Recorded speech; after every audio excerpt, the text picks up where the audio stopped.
الشاهدين والشاكرين والحمد لله رب العالمين۔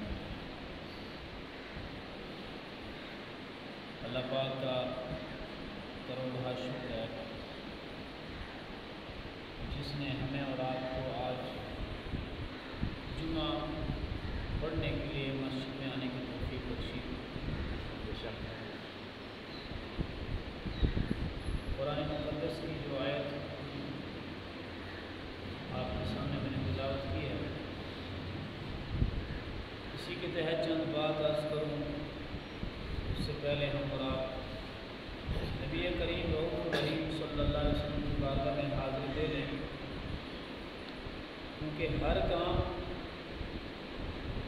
جس میں درود پاک پڑھ لیا جائے وہ اللہ کی بارگاہ میں منظور ہوتا ہے۔ بے شک ہر بندہ مومن جو درود پاک پڑھتا ہے اس کے گناہ مٹنے کا وعدہ رسول پاک فرماتے ہیں۔ بے شک جسے جنت میں جانے کی خواہش ہو درود پاک پڑھے، جسے حوض کوثر پہ پانی پینے کی خواہش ہو وہ درود پاک پڑھے، جسے اپنے بخشش رب کی بارگاہ سے کرانی ہو وہ درود پاک پڑھے، اور جسے اپنے روح ایمان والوں میں قبض کروانی ہو وہ درود پاک پڑھے۔ اب یہ میں نے چار باتیں جو بولی ہیں چاروں حدیث میں رسول کریم صلی اللہ علیہ وسلم نے ارشاد فرمایا، اتانی جبرائیل و میکائیل و اسرافیل و عزرائیل، میرے پاس چار فرشتے تشریف لائے۔ کون کون چار؟ جبریل امین، میکائیل، اسرافیل اور اسرائیل علیہ السلام۔ یہ چاروں فرشتے اللہ کی بارگاہ کے مقرب فرشتے ہیں اور تمام ملائکہ کے رسول، تمام فرشتوں میں افضل۔ اور پھر جبریل امین تو وہ جبریل جو آدم سے لے کر مصطفیٰ تک ہر نبی کی بارگاہ میں آئے۔ بے شک آسمانی جتنی کتابیں ہم کو توریت ملی ہے تو جبریل لے کے آیا، زبور ملی تو جبریل لے کے آیا، انجیل ملی تو جبریل لے کے آیا، قرآن ملا تو وہ بھی جبریل لے کے آیا۔ بے شک اور پھر جبریل ملائکہ نور ہے۔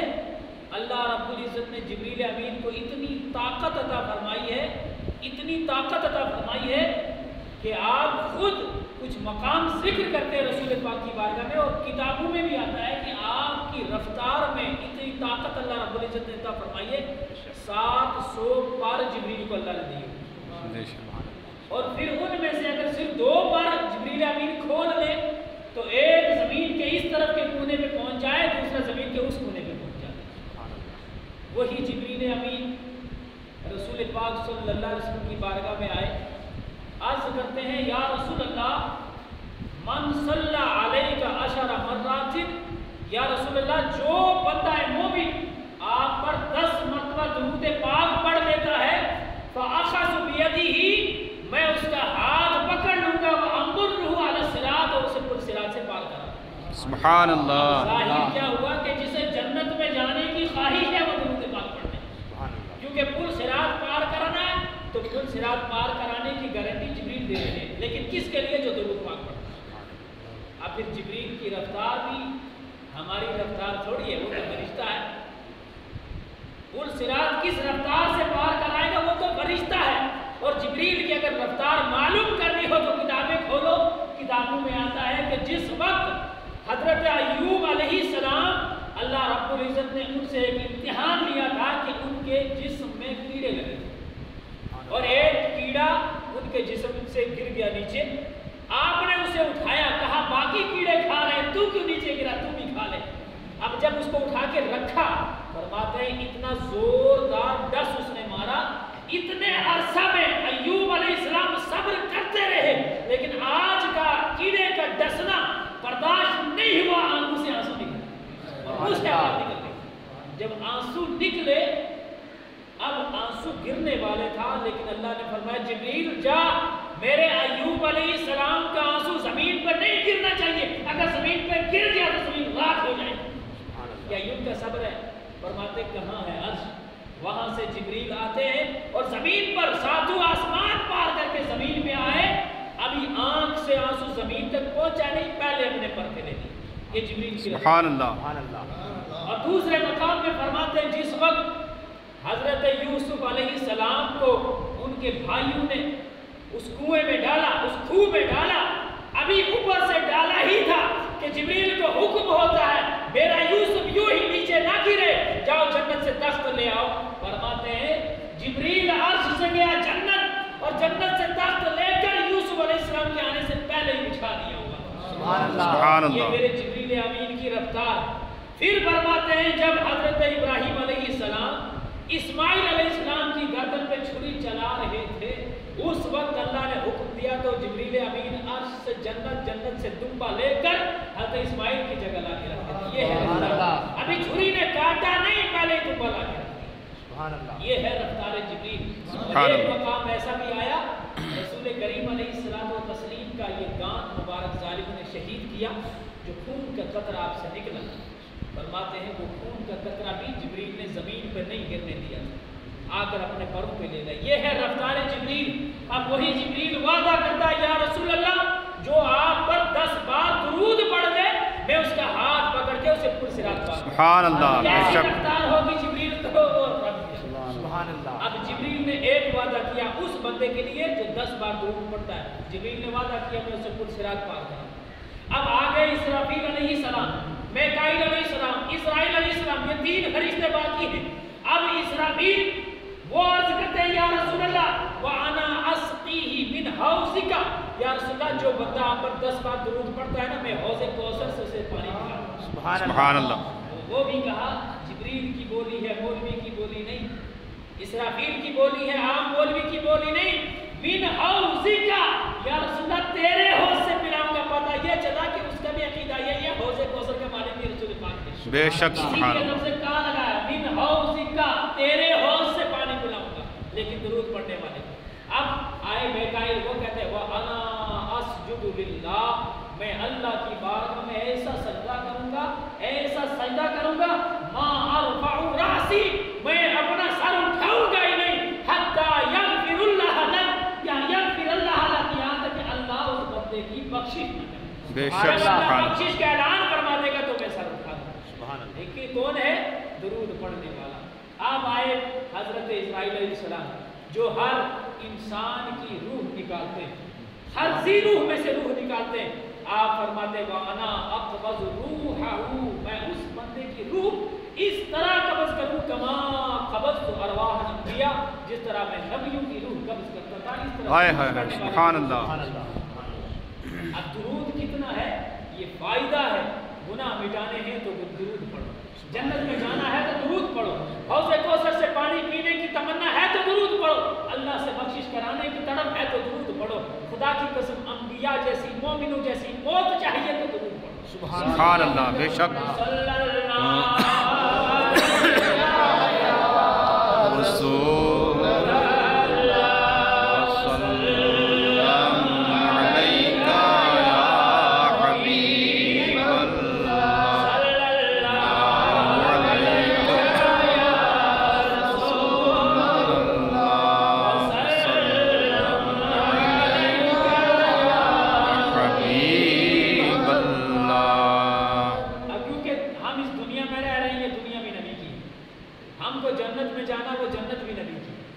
ہم کو جو نعمت ملی ساری نعمتیں نبی کی، کیونکہ نبی کریم صلی اللہ علیہ وسلم نے ارشاد فرمایا اللہ نے اپنے نور سے میرے نور کو جدا کیا، پھر میرا نور دورہ کرتا رہا جب تک اللہ نے چاہا، پھر میرے نور کو تقسیم کر دیا 4 حصوں میں، ایک سے عرش بنایا، ایک سے لوح بنایا، ایک سے قلم بنایا، ایک حصہ باقی رہ گیا، اس کو پھر 4 حصوں میں تقسیم کیا۔ اسی طرح اللہ بناتا گیا، میرے نور سے تقسیم کرتا گیا، کائنات کو پیدا کرتا۔ سبحان اللہ۔ بے شک مصطفیٰ سے پوری کائنات کو پیدا فرما دیا۔ اسی لیے کسی عاشق نے کہا تھا نا یہ دنیا نبی کی زمانہ نبی کا، کیوں ہم یہاں آئے نبی کے، قرآن بنا نبی کا، دنیا بھی نبی کی ہے، عرش نبی کا ہے، جنت نبی کی ہے، سب اسی کے ساتھ ملی ہے۔ اسی لیے یہ دنیا نبی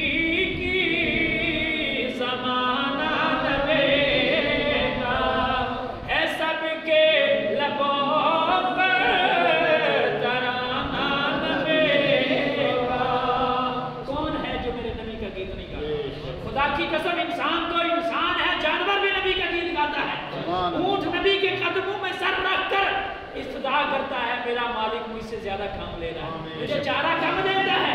ارے یہ اڑنے والی مکھی جو شہد بناتی ہے، یہ درود رسول میں پڑتی شہد میٹھا ہوتا ہے، مکھی بھی نبی کا گانا گاتی ہے۔ کون سی چیز ہے جو نبی کا گیت نہیں گاتی؟ اسی لیے عاشق نے کہا یہ دنیا نبی کی، زمانہ نبی کا ہے، سب کے لبوں پہ ترانہ نبی کا۔ سب نبی کا گانا گاتے ہیں، سب نبی کا گانا گاتے ہیں، اور پھر کہتے ہیں نا کچھ لوگ کہتے ہیں نبی کیا دے سکتا ہے، ولی کیا دے سکتا ہے؟ نہیں، بہت کچھ دے سکتا ہے۔ کسی عاشق رسول نے اسی لیے تو کہا قیامت تک یوں ہی بٹتا رہے گا، قیامت تک یوں ہی بٹتا رہے گا، کبھی کم نہ ہوگا خزانہ نبی کا۔ کل کائنات کا خزانہ مصطفیٰ کا بے شک۔ کیسے ہے؟ میرے سرکار ایک حدیث میں ارشاد فرماتے ہیں اللہ نے مجھے زمین اور آسمان کے خزانوں کی کنجیاں عطا فرما دی۔ جب اس کی کنجی عطا فرما دی ہے تو مالک اسی کو کنجی اسی کو دیتے ہیں، چابی اسی کو دیتے ہیں جو مالک بنا دیا۔ اس لیے اللہ نے مالک بنایا، سرکار فرماتے ہیں سب کچھ ہے تو خزانہ ہی مصطفیٰ سے۔ اور اس پر قرآن چاہتے ہو تو قرآن کہتا ہے ما آتاکم الرسول، اے لوگو رسول جو دے دیں فخذوہ وہ لے لیں، اور رسول جسے روکے وما نہاکم عنہ فانتہوا، رسول جسے روکے رک جاؤ۔ پتہ یہ کہ خزانہ بھی مصطفیٰ سے ملے گا، علم کا خزانہ ہو، قرآن کا خزانہ ہو، مال دولت کا خزانہ ہو، سیرت کا خزانہ ہو، اچھی بولی کا خزانہ ہو، اچھے اخلاق کا خزانہ ہو، سب خزانہ مصطفیٰ کی بات ہے۔ بے شک۔ اسی لیے کہا نا اسی نے کبھی کم نہ ہوگا خزانہ نبی کا۔ اور کیونکہ کل قیامت میں ہمیں اور آپ کو حاضر ہونا، آج گرمی ہے ہم نے پنکھے لگائے ہوئے ہیں اور پنکھوں کا کام نہیں چلے گا، ہم اور کام کریں گے، ہم اے سی لگائیں گے، یہاں تو ہم سب کچھ کر سکیں گے، لیکن محشر میں پنکھا بھی نہیں ہوگا، محشر میں اے سی بھی نہیں ہوگا، محشر میں کولر بھی نہیں ہوگا، محشر میں اعمال کی بات فرماتے ہیں رسول کریم محشر کا وہ دن ہوگا، یہ جو زمین ہے نا جس کو ہم ٹھنڈا کرتے ہیں پانی ڈال ڈال کے، یہ فرش لگاتے ہیں ہم اپنے کے لیے، وہاں یہ نہیں، وہاں تانبے کی زمین ہوگی، وہاں تانبے کی زمین ہوگی۔ آج سورج اتنا دور تو ہم گرمی کا یہ معاملہ سوچتے ہیں، اس دن تو سوا نیزے پر سورج ہوگا، آج سورج کی پیٹھ ہے، اس دن تو سورج کا منہ ہوگا، گرمی کا کیا حال۔ اس عالم میں فرماتے ہیں علماء کرام زبان سوکھ کر کانٹے کی طرح ہو جائے، دل پگھل کر حلق میں آ جائے گا، ایسی حالت ہوگی پسینہ گرمی سے اتنا آئے گا کسی کے گھٹنے تک، کسی کے ٹخنے تک، کسی کے کمر تک، یہاں تک کہ کسی کو لگام کی طرح، جس طرح ہم جانور کو آج نگیڑ لگام لگا دیتے ہیں اس طرح لگام لگ جائے گا۔ اور پھر انسانوں کے اس پسینے میں اللہ کے رسول فرماتے ہیں اگر کشتیاں چلانا چاہیں تو کشتی بھی چل جائے، یہ حال ہوگا محشر کا۔ اور پھر وہ پسینہ کتنا ابلتا ہوگا، زمین تانبے کی، پسینہ گرمی سے، سورج سوا نیزے پر، کیا حالت کیا عالم ہوگا اس وقت۔ لیکن عاشق رسول نے قیامت کا منظر کھینچ کر بھی ایک بڑی پیاری بات کہہ دی کہ ہمیں حشر کی دھوپ چھو نہ سکیں گے، ہمیں حشر کی دھوپ چھو نہ سکیں گے، کیوں ہمارے سروں پر شامیانہ نبی۔ سبحان اللہ۔ کیا ہوگا وہاں نبی کا شامیانہ ہوگا، ہم اس شامیانے کے نیچے بیٹھیں گے، لیکن یہ کب ہوگا جب ہم نبی کے ہوں گے۔ نبی شامیانہ لگائے، یہ کب ہوگا جب ہم نبی کے ہوں گے۔ ہم نبی کے کب ہوں گے؟ جب ہم قرآن کو مانیں گے، جب ہم سنتوں کو سجائیں گے۔ اسی لیے قرآن نے کیا پیاری بات کہی، یا ایھا الذین آمنو، اے ایمان والو، اطیعوا اللہ و اطیعوا الرسول، اللہ اور اس کے رسول کے فرما بردار بن جاؤ۔ جب ہم اللہ اور اس کے رسول کے فرما بردار بن جائیں گے، خدا کی قسم دنیا بھی ہماری کامیاب ہے، آخرت بھی ہماری کامیاب ہے۔ لیکن ہم اگر اللہ رسول کے نہیں بنے، نہ ہماری دنیا کامیابی ہے نہ ہمیں آخرت میں کامیابی ہے۔ دنیا میں ہم اللہ رسول کو چھوڑ کر بھٹکتے رہیں گے، کاروبار کے پیچھے پھنسے رہیں گے۔ ارے کاروبار بہت کرتے ہیں لیکن اس میں برکت ہی نہیں، ارے ہم پیسہ تو بہت کماتے ہیں برکت ہی نہیں، گھر میں جاتے ہیں تو لڑائیاں ختم نہیں ہوتی ہیں، بیماریاں ختم نہیں ہوتی، یہ کیوں لگی ہے؟ ہم نے آج نمازوں کو چھوڑ دیا ہے؟ یہ کیوں لگی ہے؟ ہم نے مسجدیں تو بنائی لیکن آباد کرنا چھوڑ دیا ہے۔ ہم نے قرآن تو گھر میں رکھے لائے لیکن اس کو پڑھنا چھوڑ دیا ہے۔ ہم نے علماء سے حدیث سنی تو ضرور، سمجھی تو ضرور، لیکن اس پر عمل کرنا چھوڑ دیا ہے۔ ہم نے جن لوگوں کو رہبر بنانا تھا وقت پر رہبر بناتے ہیں، مسجد میں آتے ہیں تو امام کے پیچھے کہتے ہیں، پیچھے اس امام کے اللہ اکبر، لیکن جب نکلنے کی باری خدا کی قسم امام پیچھے، مقتدی پہلے آگے ہو جائے۔ ہم نے یہ کام الٹا کرنا چھوڑ دیا، تبھی تو ہمیں کامیابی نہیں ہے۔ آؤ اللہ کے رسول کی کامیابی کیسے ملتی ہے؟ قرآن کہتا ہے، قرآن اس کو بتاتا کیسے کامیابی ملے گی۔ میرے نبی کے زمانے میں اس وقت کفار، بڑے بڑے کافر، بڑے بڑے جاہل، بڑے بڑے گنوار لوگ موجود تھے۔ رسول کریم صلی اللہ علیہ وسلم نے جب دین کی دعوت دی، ایک بندہ ہے، اس کا نام ہے کعب بن اشرف، یہ یہودی تھا۔ جب سرکار تشریف لے گئے، کہا بھائی کیا کرتا ہے تو؟ ارے کس کو خدا مانتا ہے؟ ایک خدا کو مان جس نے پتھر کو بھی پیدا کیا، زمین کو پیدا کیا، پانی کو بنایا، آسمان کو بنایا، سورج کو بنایا، ساری کائنات میرے رب نے بنائی ہے۔ اسے چھوڑ کر یہ پتھر کی پوجا کرتا ہے، اسے چھوڑ کر سورج کو مان رہا ہے خدا۔ ارے یہ کیا خدا بن سکتا ہے؟ اس لیے ایک رب کی عبادت کر اگر رب سے محبت چاہتا ہے۔ اس ظالم نے جواب دیا، نحن ابناء اللہ، ہم تو اللہ کے بیٹے ہیں، ہمیں آپ کی کیا ضرورت ہے؟ استغفر اللہ۔ حالانکہ خدا کا بیٹا تو نہیں، خدا کی بیٹیاں بھی نہیں، خدا کی بیوی بھی نہیں، خدا کا جسم ہی نہیں ہے۔ خدا کہتا ہے قل هو اللہ احد، اے محبوب تو ان لوگوں سے کہہ دے گا اللہ ایک، قل هو اللہ احد، کہہ دے اللہ ایک، اللہ الصمد، وہ بے نیاز ہے۔ کس کس سے بے نیاز ہے؟ گناہ اللہ نہیں کرتا، روٹی اللہ نہیں کھاتا، پانی اللہ نہیں پیتا، سونے کی اسے حاجت نہیں، بیوی کی اسے حاجت نہیں، بچے کی اسے حاجت نہیں، جسم کی اسے حاجت نہیں، مکان کی اسے حاجت نہیں، وہ تو اللہ ایک، بس اللہ الصمد، سب چیز سے بے نیاز ہے۔ لم یلد، اللہ کو کسی نے نہیں جنا ہے، ولم یولد، اللہ نے نہ اللہ کو کسی نے جنا، نہ اللہ کی آگے اولاد ہے۔ ولم یکن لہ کفوا احد، ہم کفو کہتے ہیں رشتہ داری کو، اللہ کا کوئی رشتہ دار بھی نہیں، اسے ضرورت ہی نہیں ان چیزوں کی۔ اس رب کو مان، تو کیا کہتا ہے میں اللہ کا بیٹا ہوں؟ ارے ظالم، اللہ پر جھوٹ مان رہا ہے، یہ تو کفر ہے، اللہ کا تو بیٹا ہی نہیں ہے۔ اللہ تو اس پر وضاحت کرتا ہے قرآن میں، اللہ کا بیٹا ہی نہیں، اللہ کی اولاد ہی نہیں ہے۔ اب اس ظالم نے جب یہ جواب دیا، میرے رسول کریم صلی اللہ علیہ وسلم کو تھوڑی دل میں تکلیف ہوئی۔ اتنے میں اللہ نے بھیجا جبریل امین کو، لے جا قرآن میرے محبوب کو سنا دے، پریشان ہونے کی ضرورت نہیں، لیکن ان کو قرآن سنا دے جو کہتے ہیں ہم تو آپ کی کیا ضرورت، ہم تو اللہ کے ویسے پیارے۔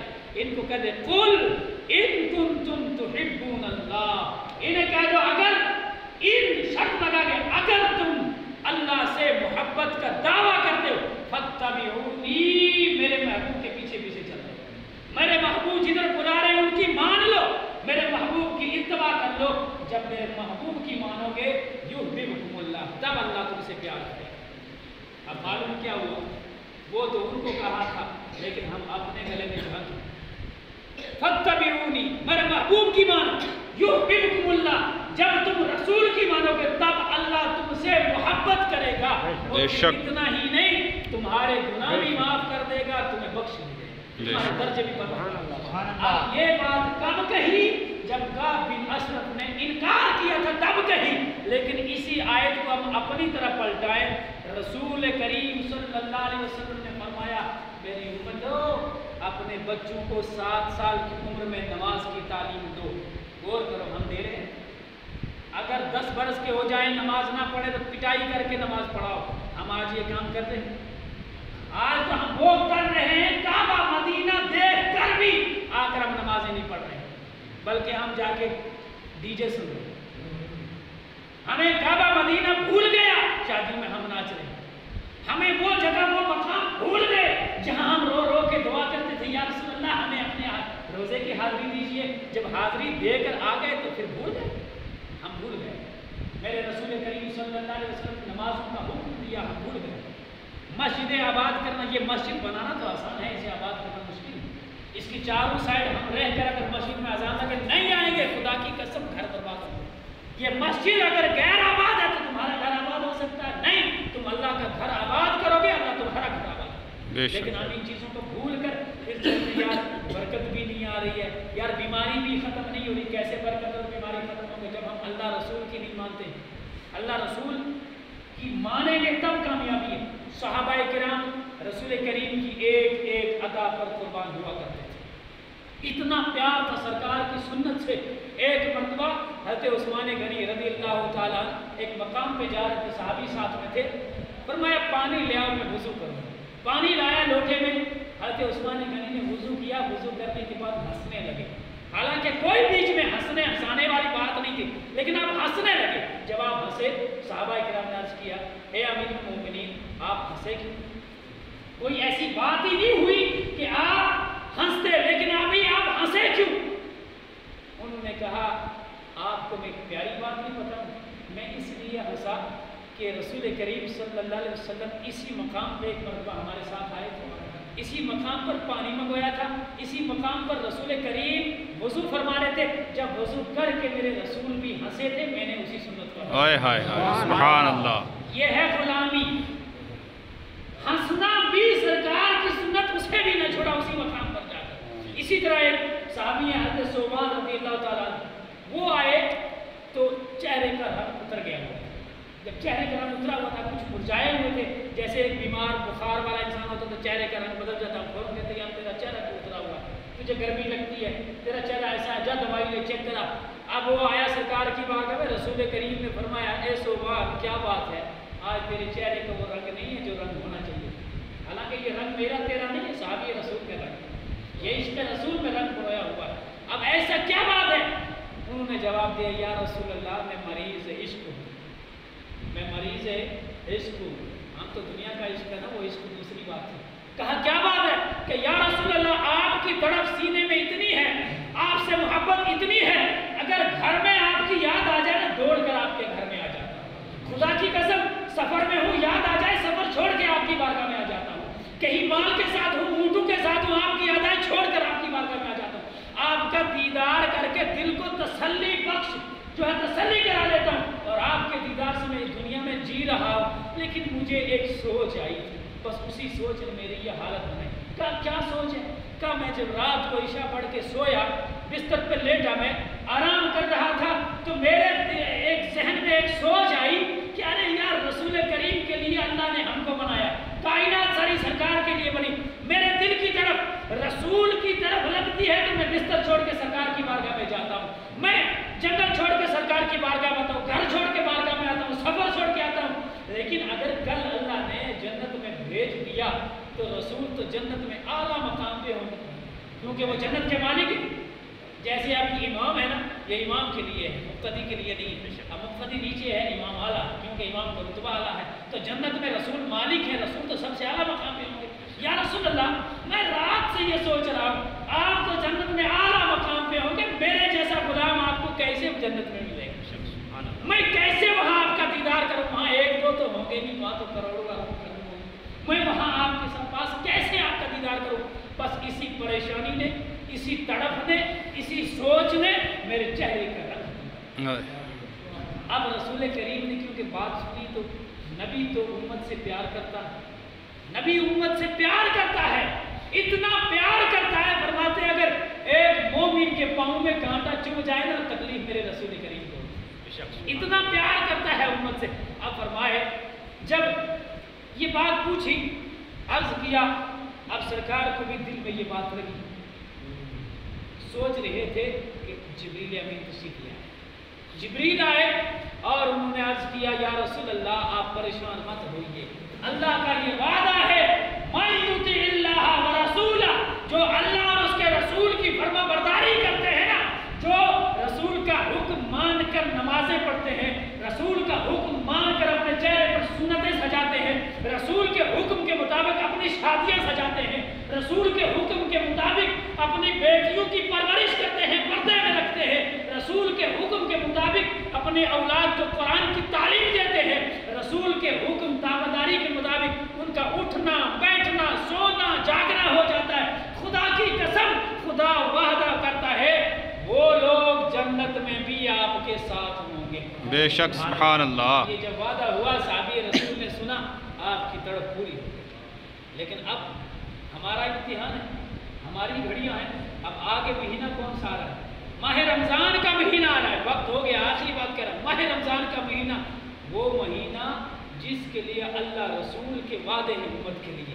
سرکار نے شعبان کی آخری تاریخ میں خطبہ دیا، مومنین کو دعویٰ دیا، اے ایمان والو اب تمہارے اوپر وہ مہینہ آنے والا ہے جس مہینے کی برکتیں اللہ رب العزت نے ایسی رکھی ہے کہ اس مہینے میں اللہ جہنم کے دروازے بند کر دیتا ہے اور جنت کے دروازے کھول دیتا ہے، آسمانی رحمت کے نزول کے دروازے بھی اللہ کھول دیتا ہے، اور پھر وہ ایسا مہینہ ہے اگر اس میں نفل پڑھو گے تو اللہ فرض کا درجہ دے گا، اگر ایک فرض پڑھو گے اللہ 70 فرائض کا درجہ دے گا، 1 روپیہ رب کی بارگاہ میں خرچ کرو گے اللہ 70 کا درجہ دے گا، اور پھر اس میں اللہ لاکھوں کروڑوں مومن، وہ ایسے مسلمان جن پر جہنم میں جانا واجب ہو گیا تھا، اس ماہ سیام کے لیے اللہ اس کو بخش دیتا ہے، ہائے ہائے سبحان اللہ اللہ۔ اس کی مغفرت فرما دیتا ہے۔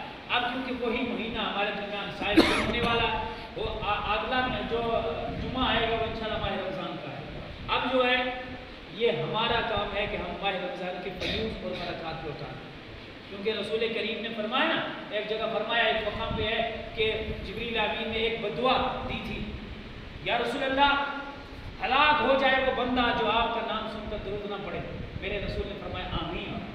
اب یہ میری تیری آمین نہیں، آمین کا مطلب کیا ہوتا ہے؟ اگر ہم کہتے ہیں اے اللہ ہمارے گناہ بخش دے تو باقی لوگ بولے آمین، اس کا مطلب یہ ہوتا ہے اے اللہ جو اس نے دعا مانگی نا اس کو ایسی کر، یعنی اس کی دعا قبول کر دے۔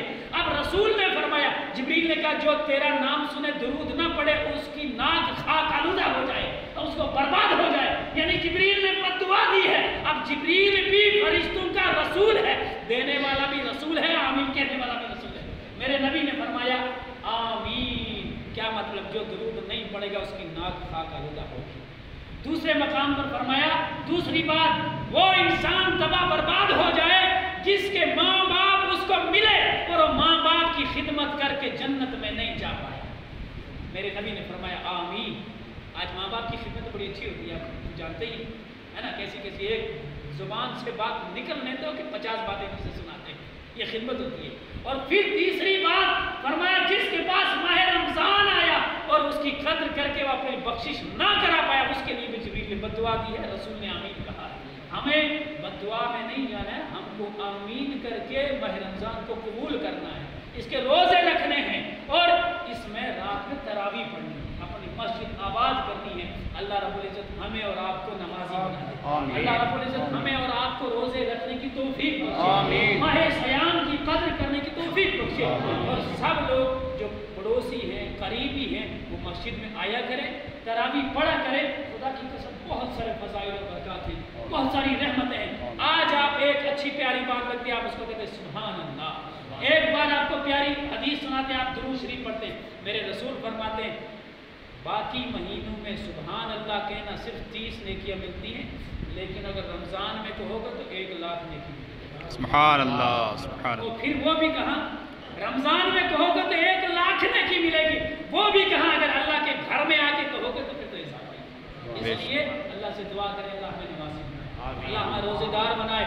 اللہ ہم کو تراویح پڑھنے کی توفیق بخشے۔